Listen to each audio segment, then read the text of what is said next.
Hola chicos y chicas y bienvenidos a un nuevo tema en este canal. Continuando con una temática de bioquímica, tenemos un nuevo tema que es la regulación del equilibrio ácido-base. Entre ellos vamos a conocer lo que es el pH, además de los mecanismos que existen a nivel de lo que es la regulación. Entre ellos encontramos lo que es el intercambio iónico, los mecanismos respiratorios y renales. Y por último, entenderemos cuáles son las alteraciones que existen en este equilibrio, tomando en cuenta lo que es la acidosis y alcalosis a nivel respiratorio y metabólico. En primer lugar, es necesario conocer qué es el pH. El pH primero lo vamos a reconocer como una medida de acidez o alcalinidad de una disolución, en cual vamos a determinar la concentración de iones de hidrógeno en esta. Es decir, si en una sustancia nosotros encontramos una mayor cantidad en esta solución de hidrógeno, podemos considerar esta sustancia como ácida, mediante que una disminución de la misma la podemos conocer como alcalina.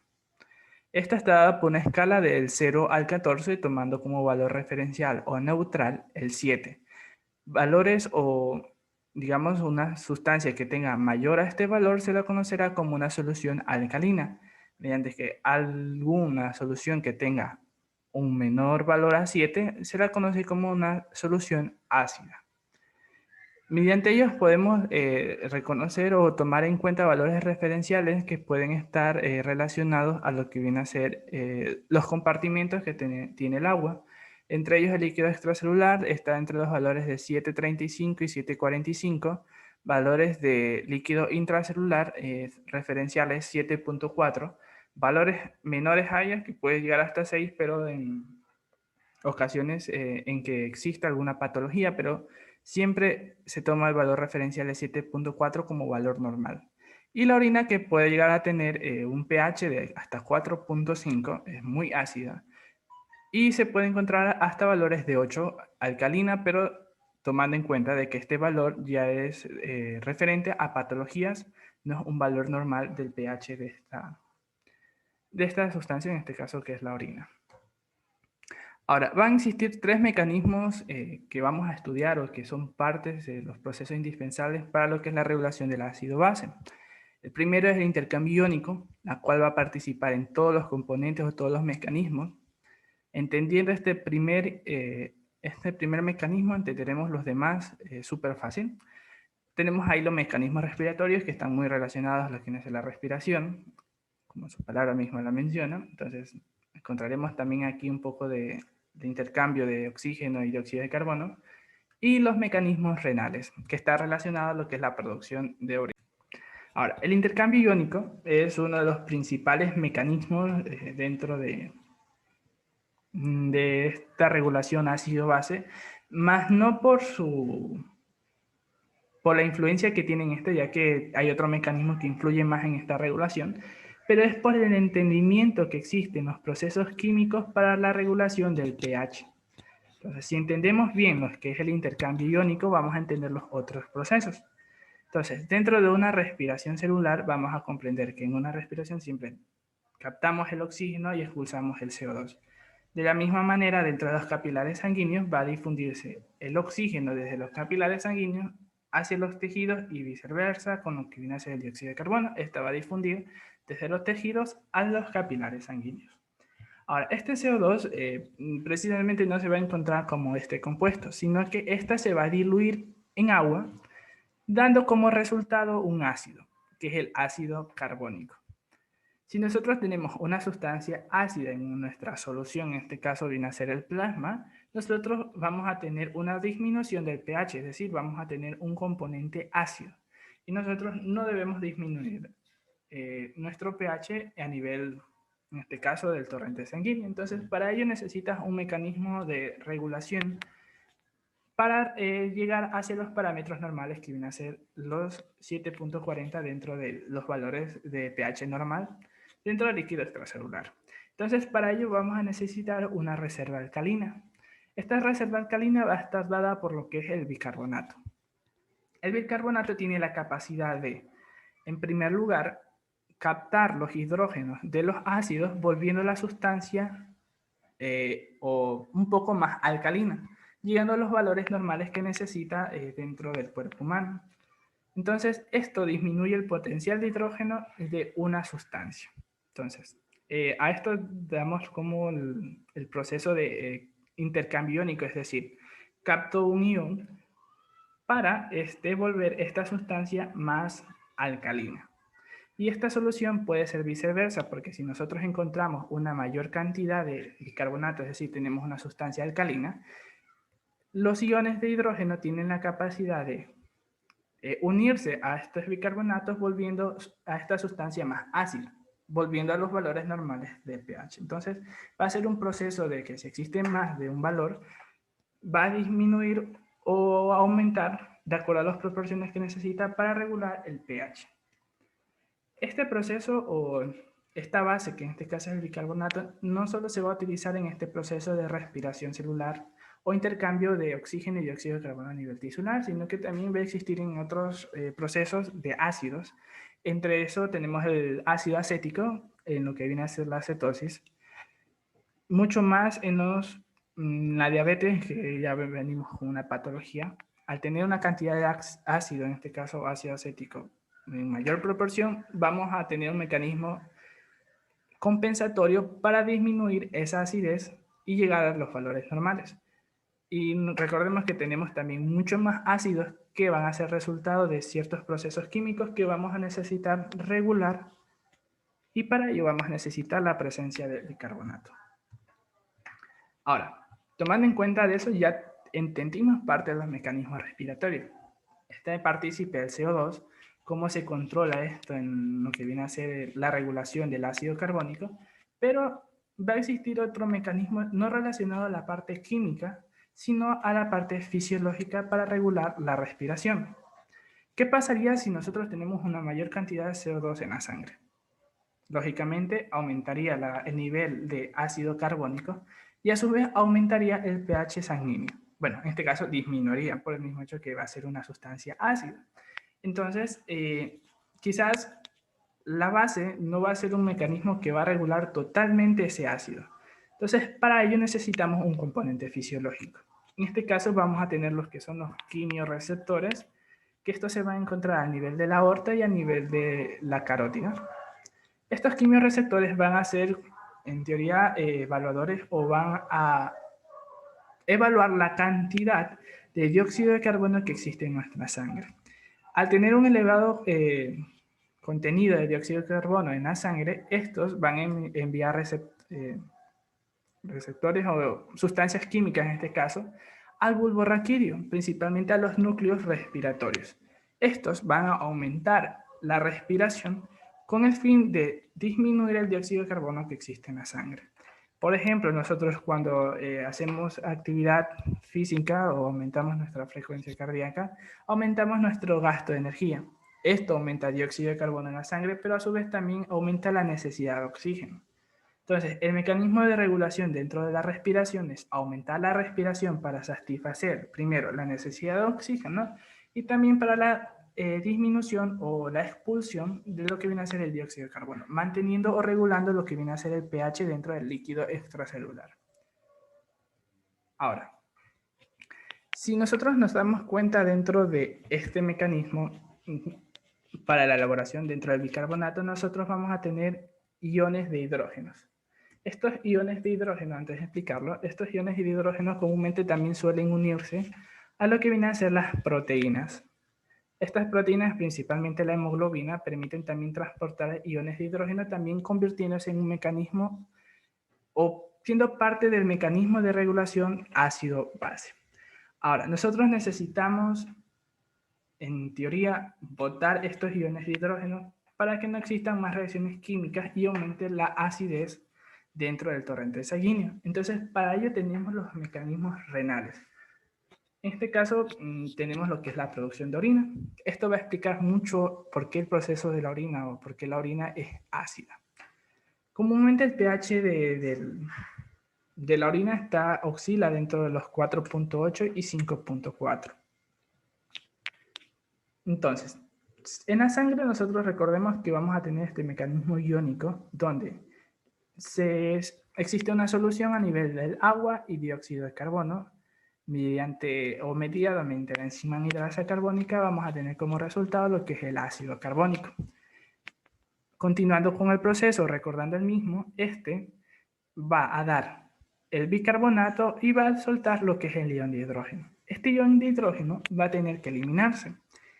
Entonces, este ion de hidrógeno va a eliminarse a través de lo que vienen a ser los túbulos de la nefrona. ¿Cómo se da esto? Bueno, dentro del filtrado tubular vamos a tener un compuesto en la luz de lo que vienen a ser los túbulos, que viene a ser un grupo fosfato disódico, es decir, un grupo fosfato más 2 iones de sodio. Estos se van a disociar, pero en sí solo va a donar un ion de sodio para de esta manera existir un intercambio iónico que, al existir una eliminación de un catión, que en este caso viene a ser el hidrógeno, el cuerpo para compensar esa eliminación va a necesitar otro catión, en este caso lo va a dar este compuesto, que es un ion de sodio. Ahora, este compuesto va a ser ahora un fosfato monosódico que al unirse con un ion de hidrógeno va a formar un ácido. Este ácido se va a eliminar por la orina y esto da lo que viene a ser el resultado de una orina ácida. Este ion de sodio se va a unir o va a ser captado por lo que viene a ser el bicarbonato y va a volver hacia lo que es la sangre, teniendo o manteniendo lo que es el bicarbonato y compensando la pérdida de un catión. Entonces, mediante esto se da lo que es el mecanismo renal. Este mecanismo o esta relación va a estar dada de 4 a 1. En ello vamos a tener lo que viene a ser un fosfato divalente y un fosfato monovalente. El fosfato divalente viene a ser, en este caso, la base, por el mismo hecho que el potencial de hidrógeno no es elevado, a diferencia del fosfato monovalente, en este caso el que se encuentra aquí, que es el componente ácido, que va a eliminarse por la orina. Entonces, si nosotros en este caso tenemos o aumentamos la proporción de nuestro ácido y mantenemos nuestra proporción de base, en este caso que es la que va a unirse con el hidrógeno, esta va a disminuir lo que es el pH, dando un resultado de 5.4.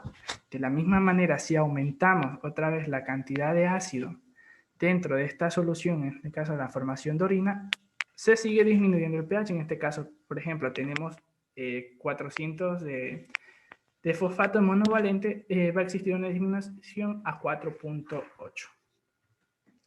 Pero este no es el único mecanismo renal que existe dentro del riñón o específicamente dentro de la nefrona, sino que también va a existir lo que es la excreción del amoníaco y esto está muy relacionado a lo que viene a ser el ciclo de la urea. Mismo proceso que vamos a tener. La formación de lo que es el ácido carbónico y la disociación de la misma. Vamos a tener todavía un componente de hidrógeno.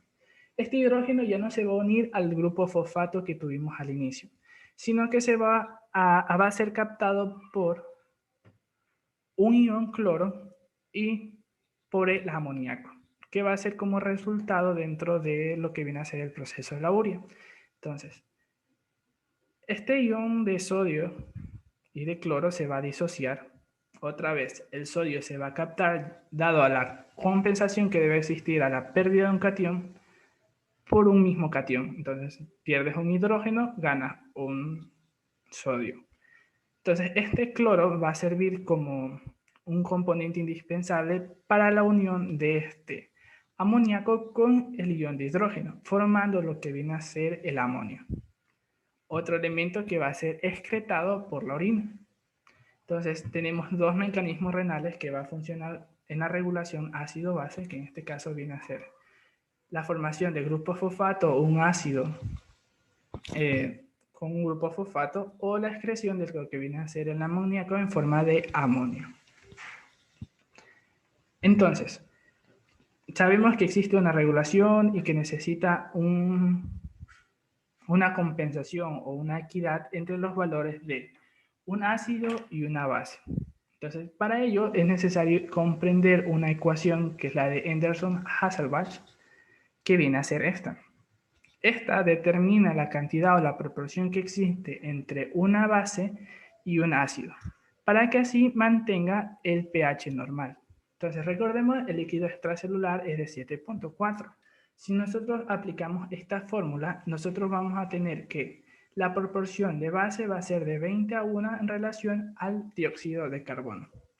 Ahora, ¿qué pasa si aumenta, sea el ácido o disminuye la misma, o aumenta el dióxido de carbono o disminuye la misma? Va a existir un desequilibrio. En teoría, una alteración del equilibrio ácido-base. Ahora, nosotros vamos a tener dos partes importantes dentro del desequilibrio de ácido-base. Primero, lo que es la acidosis y la alcalosis, la cual esta va a estar relacionada si nuestro componente, nuestra solución a nivel del plasma o a nivel respiratorio, va a darse de forma ácida, que va a ser la acidosis, o alcalosis en caso de que tenemos una solución alcalina. Y también se va a dividir en dos componentes o dos barreras que divide estos procesos fisiopatológicos, en este caso la parte respiratoria, que ya la vimos, y la parte metabólica, que está muy relacionada también a lo que es el intercambio iónico y a los procesos renales.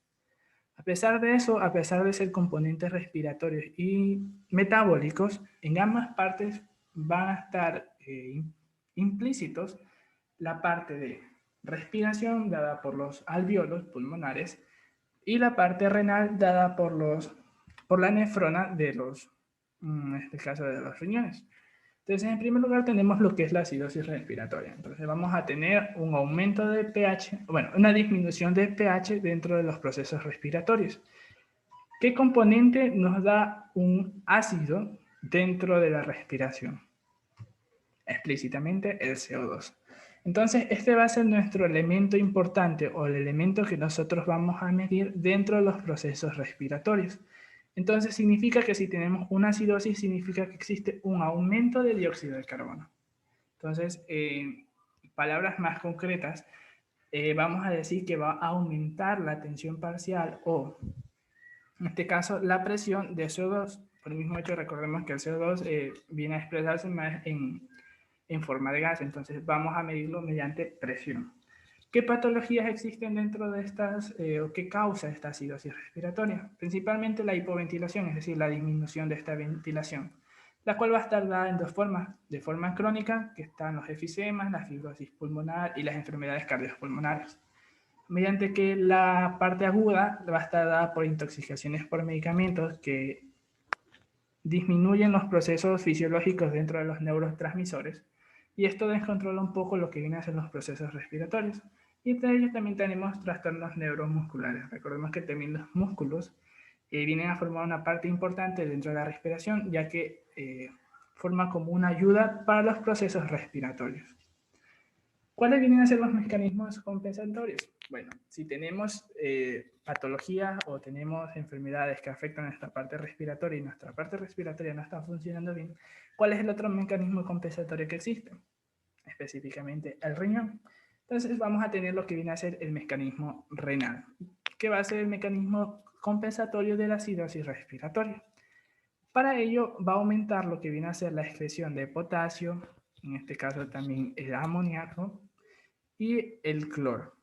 Recordemos dentro del proceso que la expulsión o la excreción de estos componentes aumenta, bueno, primero, permite eliminar mayor cantidad de hidrógeno dentro de lo que viene a ser la orina y a su vez mantiene lo que viene a ser la base, que es el bicarbonato. Mediante eso aumentamos la cantidad de bicarbonato dentro del torrente sanguíneo, volviendo a aumentar el pH y tomando los valores referenciales normales que viene a ser 7.4. Mismo proceso de manera contraria, tenemos la alcalosis respiratoria. Si en acidosis teníamos un aumento de la presión del CO2, aquí vamos a tener una disminución de la misma. Esta está dada en enfermedades pulmonares y cardiopulmonares de la misma forma, procesos que afectan estos órganos respiratorios. También una excitación del sistema nervioso, en este caso la meningitis, y también el estrés y la ansiedad. ¿Por qué? Estos procesos causan lo que es la hiperventilación. Si sabemos que la hipoventilación causaba la retención del CO2, en este caso la hiperventilación va a expulsar de una forma mucho más rápida el CO2. Entonces vamos a estar de deficiencia de ácido y un aumento exagerado de lo que viene a ser la base, volviendo a nuestra solución, en este caso el plasma, un poco más alcalina. Tenemos el mismo proceso de compensación. Sabemos que está fallando la parte respiratoria, entonces necesitamos recurrir a la parte renal. Ahora, si nosotros aumentamos la excreción en la parte de, en este caso, amoníaco, en este caso de cloro, dentro del mecanismo renal, en este caso, dentro de la alcalosis, vamos a disminuir la excreción de esto. Y en este caso, los hidrógenos, en vez de secretarse, van a unirse al bicarbonato, formando lo que viene a ser el ácido carbónico. De esta manera, disminuimos el pH y llegamos a los valores referenciales de lo que viene a ser el líquido extracelular, que viene a ser de 7.4. Ahora, la acidosis metabólica y alcalosis metabólica van a estar mucho más relacionadas a lo que vienen a ser los metabolismos dentro del cuerpo humano. Entonces tenemos aquí la causa, ya no va a estar relacionada específicamente al CO2, porque recordemos que el dióxido de carbono está mucho más relacionado a los procesos respiratorios.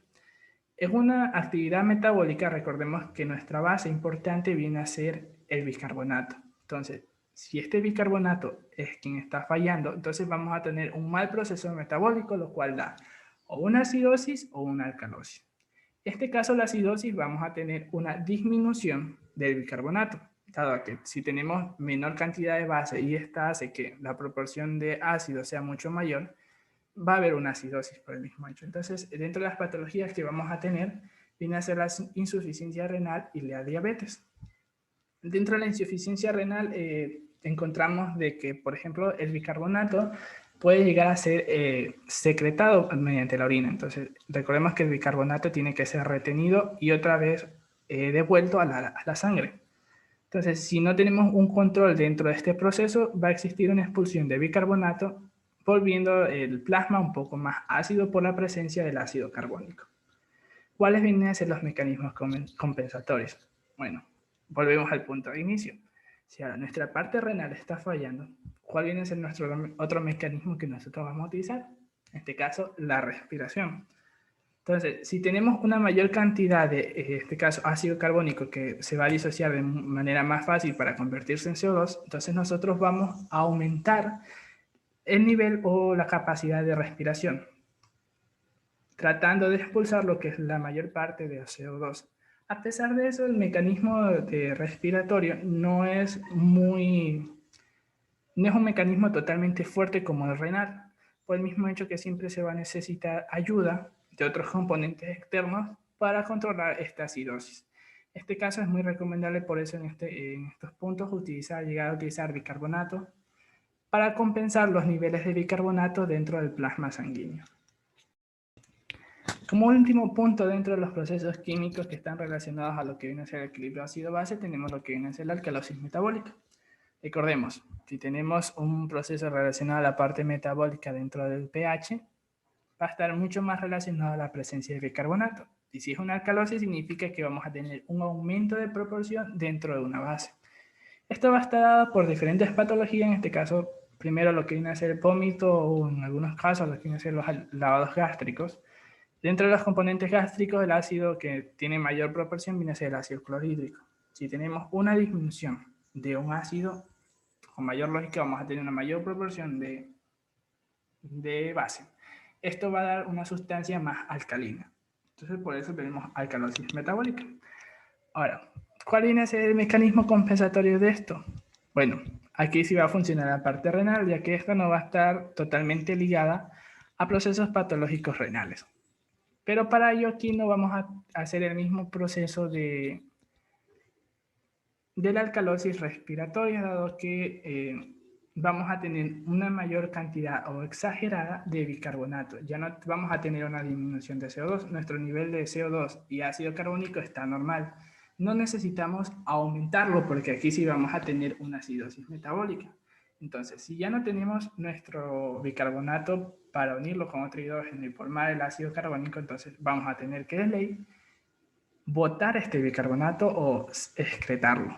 Entonces, la mejor forma dentro de los mecanismos respiratorios viene a ser la eliminación del exceso de bicarbonato presente en el plasma dentro de lo que viene a ser la nefrona. Y esto se va a eliminar mediante la orina. Ahora, este proceso, si nos damos cuenta, dentro del proceso del amoníaco siempre vamos a tener la presencia de cloro.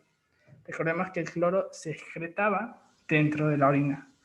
Aquí en esta diferencia, lo que va a existir, una diferencia entre este mecanismo compensatorio es que el cloro va a ser absorbido para compensar la pérdida de lo que viene a ser, en este caso, del bicarbonato. Entonces, de esta manera, otra vez volvemos a lo que viene a ser el equilibrio ácido-base y mantener lo que es el pH de 7.4 que debe estar en el plasma o en el líquido extracelular. Espero haya sido comprensible este tema de ácido básico, porque bueno, es uno de los temas muy importantes, comprenderlo mucho más en los procesos fisiopatológicos que existen en nuestro cuerpo, y que es necesario saber qué es lo que está fallando para saber qué compensar en estos procesos. Aquí está la bibliografía base que fue utilizada para este video. Espero les haya gustado y nos vemos en un próximo video.